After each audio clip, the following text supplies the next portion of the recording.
আসসালামু আলাইকুম রহমতুল্লাহ। আজকে আমি চিরায়ত তড়িৎ গতিবিদ্যার দ্বিতীয় নাম্বার অধ্যায় আমরা অলরেডি শেষ করেছি। আমরা তৃতীয় নাম্বার অধ্যায়ে আজকে প্রবেশ করেছি। তো দেখুন, তৃতীয় নাম্বার অধ্যায়ে 3 নম্বর প্রশ্নটি হচ্ছে, ম্যাক্সওয়েল কিভাবে অ্যাম্পিয়ারের বর্তনী সূত্র সঠিক রূপে পরিবর্ধন করে বর্ণনা করো। তো আমরা গত যে আমরা ক্লাসগুলো করলাম সেখানে যদি কোথাও ম্যাক্সওয়েলের সূত্র আপনারা দেখেন, এখানে আমাদের একটা বাদ পড়েছে, ম্যাক্সওয়েলের সূত্র হতে পারে, তাহলে এখানে আমাদের কি থাকবে, ডেল থাকবে, ক্রস এইচ থাকবে, আর এটাই হচ্ছে আমাদের কি কার্ল বলা হয়। এর উপরে আপনি এই যে আমরা এখানে কোথাও কোথাও আমি হয়তো ভুলে এখানে ভেক্টর চিহ্ন দিয়েছি, আপনারা এই ভেক্টর চিহ্ন দিবেন না। যেখানে ম্যাক্সওয়েলের সূত্র দেখবেন সেখানে আপনারা ভেক্টর চিহ্ন দিবেন না। আমি কোথায় কোথায় দিয়েছি আমি বলতে পারি না, আমার এখন খেয়াল হচ্ছে না। আর আপনারা এখানে অসীম না দিয়ে এখানে দিবেন সসীম, তাহলে সসীমের ক্ষেত্রে এটুকু আপনারা কারেকশন করে নেবেন। আর যেখানে আপনারা ম্যাক্সওয়েলের সূত্র পাবেন সেখানে আপনারা কি দিবেন না, ডাইভারজেন্সের উপরে আপনারা ভেক্টর চিহ্ন দিবেন না। তো চলুন আমরা আজকে এই প্রশ্নটির সমাধান করি। তো আমরা সর্বপ্রথম ম্যাক্সওয়েলের চতুর্থ সমীকরণ থেকে আমরা জানি, তাহলে আমি এখানে লিখব ম্যাক্সওয়েলের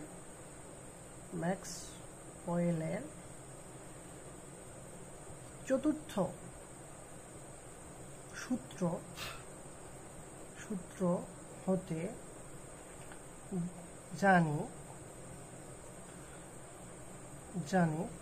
তো যদি এখানে লিখব যদি স্থিতিশীল অবস্থা এবং সময়ের সাথে সাথে যদি চার্জ কি না হয় অপরিবর্তিত থাকে, তবে যদি স্থিতিশীল অবস্থা মানে অবস্থার কোনো চার্জের কোনো পরিবর্তন হবে না, চার্জ যে জায়গায় অবস্থান করতেছে সে জায়গায় থাকবে। যদি স্থিতিশীল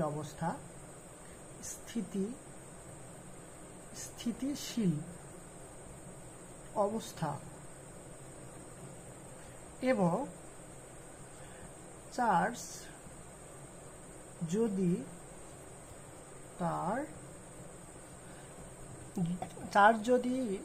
তার স্থান অপরিবর্তন করে, স্থিতিশীল অবস্থা অর্থাৎ এবং চার্জ যদি তার অবস্থান পরিবর্তন না করে, তার অবস্থান স্থিতিশীল অবস্থা অর্থাৎ চার্জ যদি তার অবস্থান পরিবর্তন না করে, তবে ম্যাক্সওয়েলের সমীকরণ হবে ম্যাক্সওয়েলের সূত্র হবে, চতুর্থ সূত্রটি হবে তাহলে ডেল এখানে কার্ল ক্রস এইচ, তার মানে del cross H is equal to আমাদের কত, এখানে আমাদের শুধু যেহেতু আমরা পরিবর্তিত করবো, পরিমার্জিত করে সঠিকটা লিখবো, আমরা এটা লিখলাম, দিলাম, এটা 1 নম্বর ইকুয়েশন। তো এবার দেখুন, এখন উভয় পক্ষে আমরা কি নিব, ডাইভারজেন্স নিব। তাহলে 1 নং সমীকরণের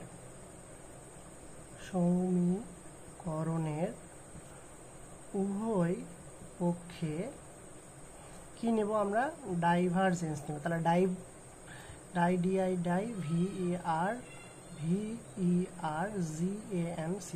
ডাইভারজেন্স নিয়ে পাই। তাহলে দেখুন তো, ডাইভারজেন্স যদি নেই তাহলে আমরা কি আসবে, divergence dot del cross H vector is equal to, তাহলে এই পাশে আমাদের কি ডাইভারজেন্স ডট জে ভেক্টর, এটা দিলাম আমরা 2 নাম্বার ইকুয়েশন। তো আচ্ছা, এটা না 2 নম্বর ইকুয়েশন। আমরা জানি ডট গুণফল আর ক্রস গুণফল অর্থাৎ ডাইভারজেন্স এবং কার্ল, এখানে ডাইভারজেন্স আর এবং কার্ল পরস্পরের বিপরীত, তার মানে এটার মান আমাদের কি আসবে, 0 হয়ে যাবে। তাহলে ডাইভারজেন্স এবং কার্ল যদি থাকে কখনো, তাহলে তার মান কি হয়ে যাবে, 0 হয়ে যাবে।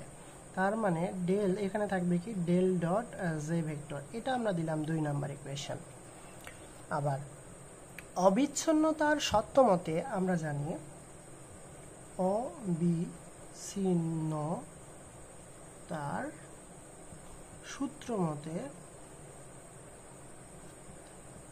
আমরা জানি, তো দেখুন অবিচ্ছিন্নতার সূত্র মতে আমরা জানি divergence dot J vector is equal to minus partial derivative of rho divided partial derivative of T. এটা দিলাম আমরা কত নাম্বার ইকুয়েশন? 3 number equation. এখন আমি 2 এবং 3 নাম্বার ইকুয়েশন পরস্পরের সাথে তুলনা করব। তো দেখুন এখানেও আমাদের ডান পক্ষ আছে ডাইভারজেন্স ডট জে, এখানেও আমাদের ডাইভারজেন্স ডট এ, তার মানে 2 ও 3 তুলনা করে পাই, তুলনা করে পাই।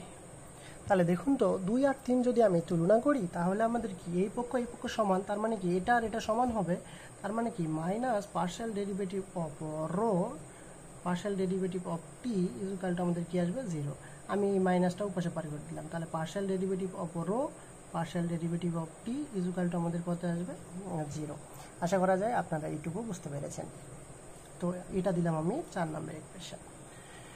এখন আমি কি করব, আমরা তো প্রথমে ধরে নিয়েছিলাম কি চার্জটা যে জায়গায় ছিল সেই জায়গায় থাকবে, তার অবস্থান পরিবর্তন করবে না, কিন্তু আমার ম্যাক্সওয়েল পরে বলল যে না, চার্জটা সময়ের সাথে সাথে তার অবস্থান পরিবর্তন যদি করে তখন, তাহলে আমি কি লিখব, যদি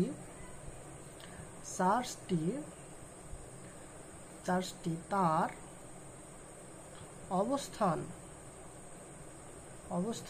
পরিবর্তন করে গতিশীল হয়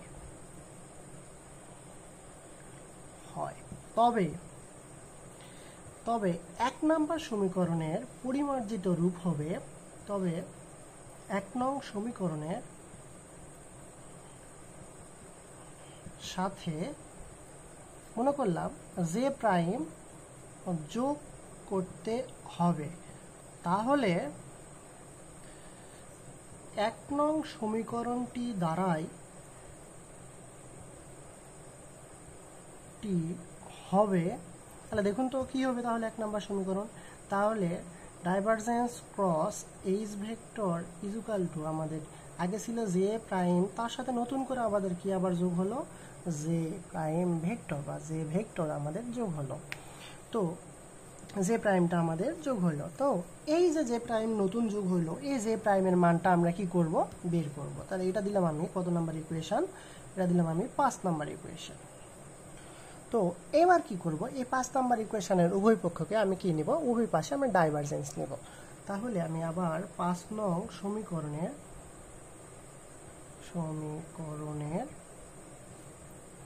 উভয় পক্ষে ডাইভারজেন্স নিয়ে পাই।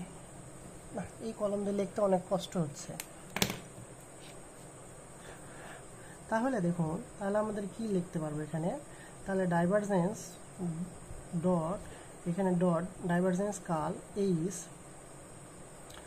Equal to divergence J vector plus J prime is equal two, দেখুন তো এখানেও ডাইভারজেন্স এবং কাল পরস্পরের সাথে যদি হিসাব করা হয় তাহলে আমাদের কি আসবে, 0 আসবে।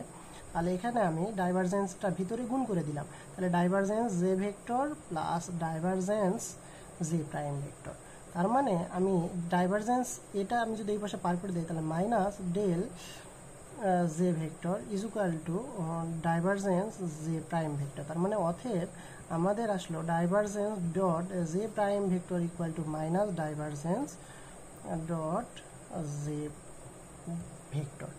আশা করা যায় আপনারা এইটুকু বুঝতে পেরেছেন। তো দেখুন এইবারে আমি এখান থেকে আমি কত নাম্বার ইকুয়েশন রেখেছি দেখুন, 3 number equation, divergence dot J. তাহলে আমি এই যে ডাইভারজেন্স ডট এ এই সমীকরণে এটা দিলাম আমি 6 নাম্বার সমীকরণ, তাহলে 6 নাম্বার সমীকরণে যদি আমি 3 নাম্বার ইকুয়েশনের মানটা বসায় দেই তাহলে আমরা কি পাবো দেখুন বন্ধুরা। তাহলে আমি এখন লিখব 6 নং সমীকরণে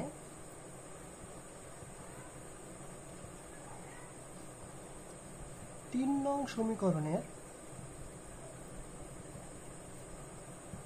মান বসিয়ে পাই। তাহলে দেখুন তো, তার মানে আমি যদি মান বসাই দিই তাহলে কি পাবো, divergence dot J prime is equal to minus এইটুকুর মান আমাদের কত আছে দেখুন, এখানে minus del partial derivative rho divided by, তাহলে এই মাইনাস আর এই মাইনাসে আমাদের প্লাস হয়ে যাবে, তাহলে পার্শিয়াল ডেরিভেটিভ অফ রো, এটা হচ্ছে রো পার্শিয়াল ডেরিভেটিভ অফ টি। আশা করা যায় আপনারা এই পর্যন্ত বুঝতে পেরেছেন। তো দেখুন এরপরে আমরা কি করব, আমরা এটা এখন কত নাম্বার ইকুয়েশন দিব, আমি দিলাম 7 নাম্বার ইকুয়েশন। তো এইবারে আমি ম্যাক্সওয়েলের প্রথম সূত্র থেকে পাই। তো আমরা জানি ম্যাক্সওয়েলের প্রথম সূত্র হতে ম্যাক্সওয়েলের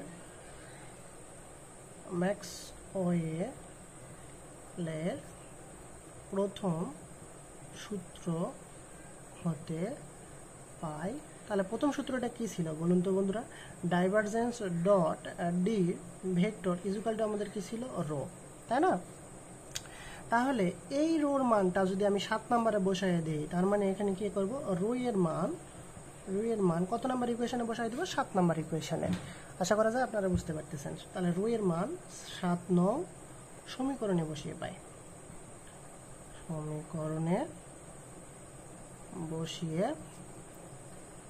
তাহলে 7 নম্বর সমীকরণটা দাঁড়াবে কি দেখুন তো বন্ধুরা, তাহলে del dot J prime equal to এখানে আমাদের কত নাম্বার ইকুয়েশন, তাহলে del partial derivative d d t of এই রোর মান আমাদের কত দেখুন তো, এখানে ডেল মানে ডাইভারজেন্স ডট ডি ভেক্টর। আশা করা যায় আপনারা এইটুকু বুঝতে পেরেছেন। তাহলে বা পার্শিয়াল এখানে divergence J vector is equal two, তো দেখুন বন্ধুরা এটা আমাদের এখানে ডি, আমি ডাইভারজেন্সটাকে বের করে নিয়ে আসলাম। তাহলে ডাইভারজেন্সটাকে যদি বের করে নিয়ে আসি তাহলে কি পাওয়া যাবে, partial derivative of D vector divided by DT. এই ডাইভারজেন্স আর এই ডাইভারজেন্স কাটা, তার মানে অতএব J vector J prime is equal to আমাদের কি পাওয়া যাচ্ছে, পার্শিয়াল ডেরিভেটিভ অফ ডি আর পার্শিয়াল ডেরিভেটিভ অফ টি। এখন এই যে প্রাইমের মান আমরা এই যে যেখানে ধরে রাখছিলাম 5 নাম্বার ইকুয়েশনে যে প্রাইম, সেই অজানা রাশিতে আমরা মানটা বসাই দেব। তাহলে আমি কি লিখবো, যে প্রাইমের মান 5 নাম্বার ইকুয়েশনে বসিয়ে পাই। তাহলে এখন আমরা লিখব যে প্রাইম এর মান কত নাম্বার ইকুয়েশনে বসাবো, 5 নং সমীকরণে বসিয়ে পাই। তাহলে দেখুন 5 নাম্বার ইকুয়েশন যদি বসাই তাহলে অতএব নতুন সমীকরণটি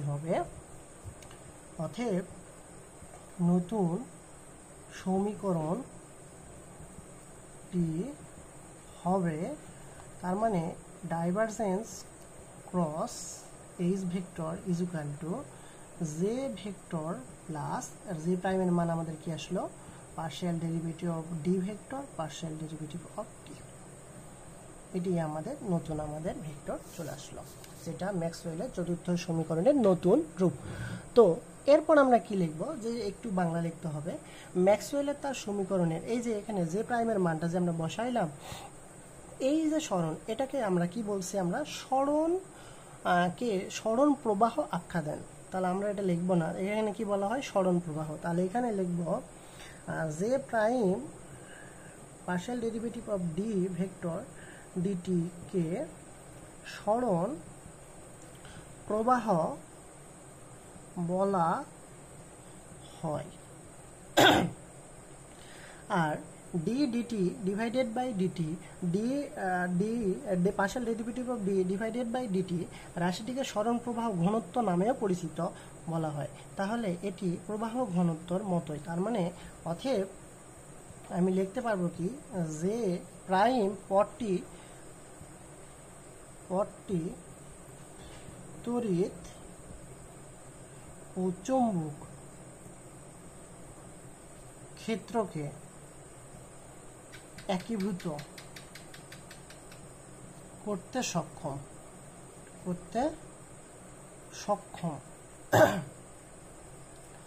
সক্ষম হয়েছে। তার মানে আমার বোঝায় যে প্রাইমটা নতুন স্থির অথবা চলতে, অর্থাৎ যদি আমাদের চার্জ স্থির থাকে অথবা চলমান যে কোনো থাকুক না কেন, এটা যোগ করার কারণে আমরা দুই ক্ষেত্রে আমাদের কি নির্ণয় করা সম্ভব হবে, ম্যাক্সওয়েলের তড়িৎ চৌম্বক থেকে 4th নম্বর সমীকরণ থেকে মান বের করা সম্ভব হবে। এই ছিল এই প্রশ্নটির উত্তর।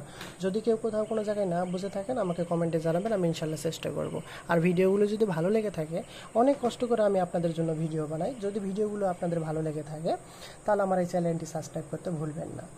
ধন্যবাদ। আসসালামু আলাইকুম।